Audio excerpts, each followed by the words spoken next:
In this video, we are going to explore the flip side of deliberate disengagement. So, you have probably heard me talk about deliberate disengagement as a way to preserve our peace. I know, it sounds like a dream, being able to pull away from anything that drains you. Arya, who we met in the last video, has mastered it. She has learned how to step back from situations that drain her energy, from politely skipping tiring gossip to gracefully dodging nosy questions at family gatherings. And she loves how it's been saving her peace. But what if, in some moments, disengaging isn't the answer? Meet Arya again, but this time she's learning that her new skill of disengaging has a flip side. There are times when pulling back isn't always the peaceful choice, and now she's seeing the effects. Arya's friend Meera recently noticed Arya acting distant. Arya was upset about something but decided it wasn't worth the confrontation, and to save her peace, she decided to silently disengage, essentially avoiding Meera or freezing her out.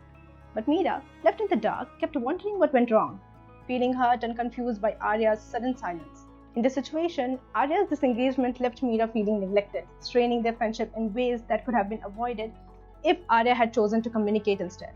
In trying to avoid conflict, she created even more tension. This silent freeze out tactic, while meant to save Arya's energy, ultimately put a toll on her friendship, showing her that some issues deserve engagement to resolve misunderstandings and prevent unnecessary hurt. Here's another scenario Arya recently found herself in. She had promised her brother she would help him prepare for an important interview. But as the day approached, she felt overwhelmed by her own to-do list. Rather than being upfront about her time constraints, she avoided the topic, hoping he would either forget or manage on his own. When he did reach out last minute for support, she disengaged by making a vague excuse, hoping to keep her peace without confronting him directly. The result? Her brother was disappointed and felt she didn't care. Arya realized that some situations called for accountability and honest communication, even if they momentarily disrupt her own peace. This time, dodging the promise wasn't the answer. It only showed her that the true peace means respecting the commitments we make to others.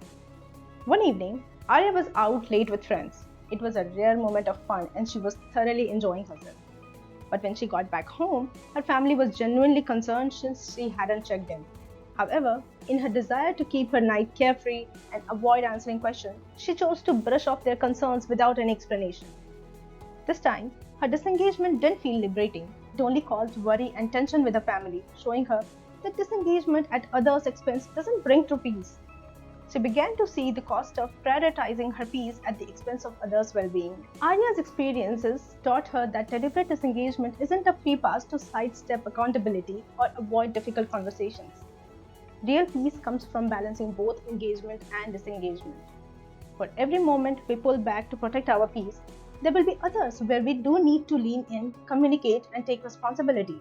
Learning when to actively engage and when to disengage requires mindfulness. If we are not careful, disengaging can easily slip into an excuse to avoid much needed conversations, leaving others hurt or in the dark. It's all about finding that balance, respecting your peace while also honoring the peace of those around you. Let's thrive together by choosing wisely and creating understanding, not distance. So, we talked about how to deliberately engage and disengage with the outside world. Now, that's a concept you can apply within yourself too, by choosing when to engage or disengage with your own thoughts. That's exactly what I'll be covering in my upcoming videos. Until next time, let's thrive together. And remember, balance isn't about avoiding, it's about knowing when to lean in and when to step back.